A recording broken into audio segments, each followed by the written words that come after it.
di surat 3 Al-Imran ayat 138. Al-Quran ini adalah penerangan bagi seluruh manusia dan petunjuk serta pelajaran bagi orang-orang yang bertakwa. Jadi kalau kita nggak baca Al-Quran, gimana kita mau dapat pelajaran? Karena Al-Quran itu adalah pelajaran dan petunjuk bagi hamba-hamba Allah yang menganut agama Islam. Gimana mau kita bertakwa kalau pelajaran-pelajaran Allah itu kita tidak tahu apa yang harus kita jalankan? Jadi sangat mungkin sekali kalau tidak memahami Al-Quran itu untuk dia menjadi orang yang takwa. Di surat 69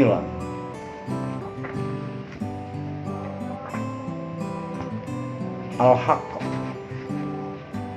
ayat 48. Dan sesungguhnya Al-Quran itu benar-benar suatu pelajaran bagi orang-orang yang bertakwa.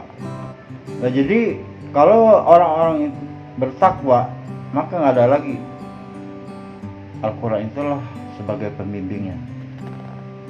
Di pembahasan kita yang pertama tadi, siapa yang berpaling dari Al-Quran, maka nggak ada lagi kawannya, hanya syaitan. Jadi wajib kita pelajari Al-Quran ini supaya kita mendapat ridha Allah, karena Al-Quran inilah adalah pelajaran dan rahmat. Di surat 31 Luqman ayat 1 dan 2. Alif Lam Mim, inilah ayat-ayat Al-Quran yang mengandung hikmah. Jadi Al-Quran ini mengandung hikmah. Mengandung hikmah di sini, bagaimana kita mendapat hikmah kalau pemahamannya kita tidak mengerti? Maka Al-Quran itu harus kita pelajari supaya kita mendapat hikmah. Karena sesungguhnya Al-Quran itu benar-benar firman yang memisahkan hak dan batil. Jadi kalau kita tidak mempelajari Al-Quran, gimana kita mau tahu antara hak dan yang batil? Karena di surat 86 At-Tariq ayat 13, sesungguhnya Al-Quran itu benar-benar firman yang memisahkan antara yang hak dan yang batil. Jadi kalau kita nggak memahami Al-Quran ini, gimana kita mau tahu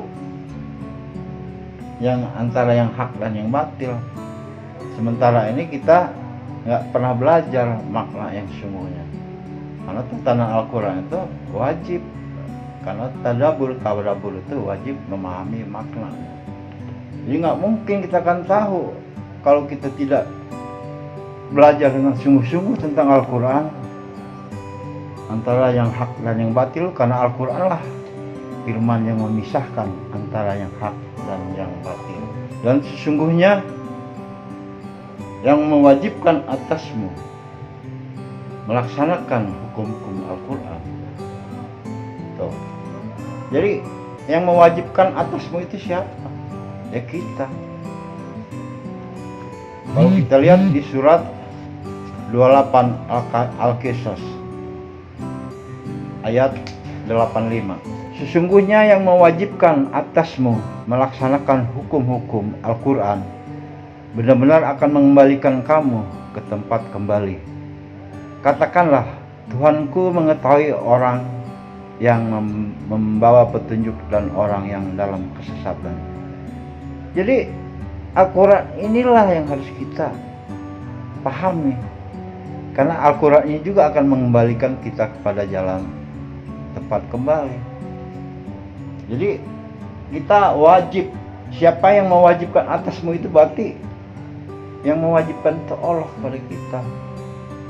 Sementara kita dulu yang mewajibkan kita memahami Al-Quran dulu, sehingga Allah merestui, meridhoi kita. Akhirnya kita tahu tepat kembali, karena hanya Al-Quran yang memberikan tahu kepada kita akan kembali kemana kita setelah ke dunia.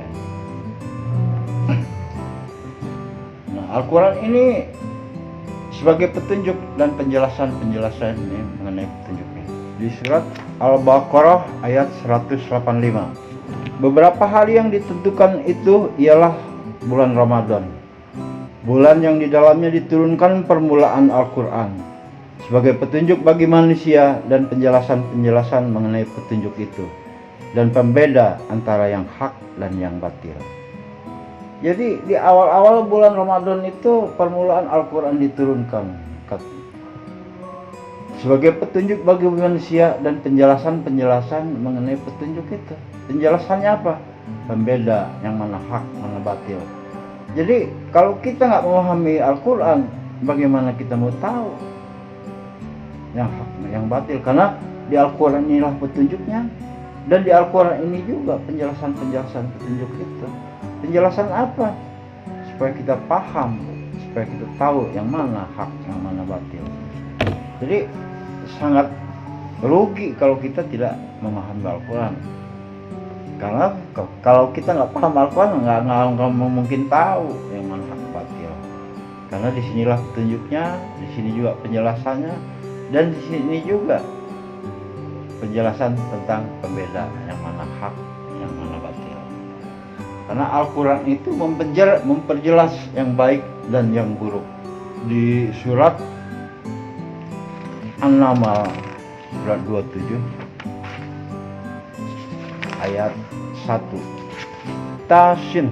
Surat ini adalah ayat-ayat Al-Quran dan ayat-ayat kitab yang menjelaskan. Jadi Al-Quran inilah yang menjelaskan semua. Kalau kita tidak paham Al-Quran, nggak mungkin akan jelas perintah-perintah Allah yang akan kita jalankan.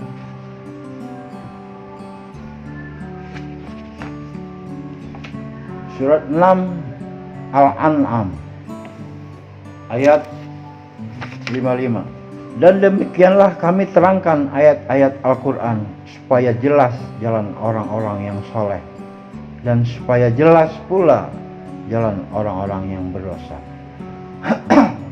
Jadi Al-Quran inilah yang menjelaskan jalan orang-orang yang saleh dan jalan orang yang berdosa. Jadi sesuai, kita harus tahu. Jadi kita tahu jalan kita, jalan yang dosa, ya jalan yang lurus. Jadi kalau Al-Quran nggak dipahami, bohong katanya. Dia tahu yang mana hak, mana batil, dan dia tahu jalan-jalan yang lurus. Karena Al-Quran ini adalah semua penjelasan tentang yang kita harus jalankan di kehidupan dunia ini. Hasil daripada ini semua itu kita nanti rasakan di akhirat setelah keluar dari dunia ini, meninggal. Karena Al-Quran inilah semua yang menjelaskan. Maka kita harus tahu Al-Quran. Di surat Yunus surat 10, Yunus ayat 37. Tidak mungkin Al-Quran ini dibuat oleh selain Allah. Akan tetapi Al-Quran itu membenarkan kitab-kitab yang sebelumnya dan menjelaskan hukum-hukum yang telah ditetapkannya. Tidak ada keraguan di dalamnya, diturunkan dari Tuhan semesta alam. Jadi Al-Quran inilah yang menjelaskan kitab-kitab sebelum kitab Al-Quran dan menjelaskan hukum-hukum yang telah ditetapkan Allah. Jadi harus wajib biar kita tahu hukum-hukum Allah yang harus dijalankan. Jadi kalau kita berpaling dari Al-Quran, benar akan temannya hanya setan. Ditambah dengan surat Ibrahim ayat 52. Al-Quran ini adalah penjelasan yang sempurna bagi manusia, dan supaya mereka diberi peringatan dengannya, dan supaya mereka mengetahui bahwasanya Dia adalah Tuhan yang Maha Esa, dan agar orang-orang yang berakal mengambil pelajaran. Jadi Al-Quran ini bayangkan saja, penjelasan yang sempurna dari Allah. Jadi sangat wajib sekali kita memahami Al-Quran, karena kalau kita tidak tahu jalan Allah itu yang kayak mana.